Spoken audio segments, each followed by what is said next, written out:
Today we will discuss how science and literature complement each other. All human endeavors are oriented to make life better for the humans. Thus, science or scientific discoveries are the byproducts of pursuit of happiness.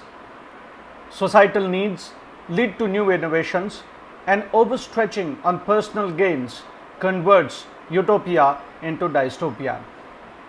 In ancient days, humans would have been terrified and puzzled with natural phenomena like earthquake, volcano, flood, eclipse, and storms. Since they did not have scientific jargons of the modern times, they decided to weave around myths. Basic aim of these myths would have been to safeguard humans. Since fire was a sustaining force, we thought of Prometheus. Since we were worried of eclipse and some people might have eaten contaminated food and would have fallen ill, we coined stories around it. Since in true scientific terms, entire ecosphere was important, we thought of making rivers, animals and mountains as gods and demigods. Since acupressure would have helped, we thought of pilgrimages barefoot. Since warning to posterity was required, we thought of stories like Vaman or Adam or Midas. Basic aim was simple: be happy and don't let the world deteriorate. Also, constant innovations were the need, so all endeavors were woven around finding logic, ethics, and aesthetics. Truth was of paramount importance, so all civilizations dedicated themselves to it. Omnipresent and deductionist theories. It was also believed that truth is eternal. When we say Satyamev Jayate, we assume something that succeeds is truth. All genres of literature, in some way or other, talk about conflict between assumptions of truth and falsehood. This gave the concept of a hero and an anti-hero. Heroism stretched beyond the point led to destruction. Hiranyakashipu, Dr. Faustus, Captain Nemo, Captain Ahab, Santiago are the examples. Any endeavor had to be beneficial to the society, so ethics evolved. Trinity is the form of these three branches only. If science is employed for wrong purpose, it can be dangerous. Brahmastra in myths thus is an instrument that is kept for irrevocable circumstances only. Nuclear energy can be used for positive purposes and it can destroy the world too.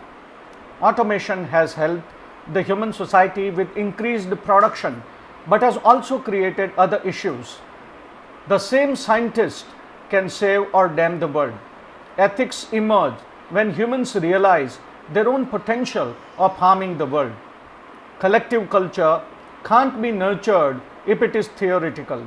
Risks of global warming is a point of care. Thus, stories that can help serve this purpose were created. Since constant pursuit of happiness was the aim, humans had to appreciate the bounty of nature also. Think and thank approach led to valuing beauty and thus aesthetics. Literary critics are stuck in an eternal debate of art for art's sake and art for life's sake. But what we need to understand is no knowledge can operate in silos. What we see and understand is first thought. Plato's theory is an example. Thus, divides like pure science and pure literature don't exist. Science can also be beautiful, otherwise we would not have been able to appreciate the beauty of a rainbow and also decode its formation. Since what we now call science is a term that would have been in existence since long, but with different names or no names, we have reasons to believe that the peaceful coexistence and synergy between various disciplines exists from long time. Michael Polanyi, a Hungarian mathematician, talked about tacit knowledge. He described it as a combination of focal awareness and subsidiary awareness. While in any human endeavor, the goal may be to use the focal awareness so that desired result can be obtained, it is rooted through the subsidiary awareness. Literature strives to tap the ideal truth Jung called it archetypal for a different purpose. There may be variations in achieving these archetypes, but the purpose is the same. While scientific theories may be developed and rejected from time to time, literature tries to touch universal message. This is interesting as universal is reached through the temporal. Eliot discussed time present and time past.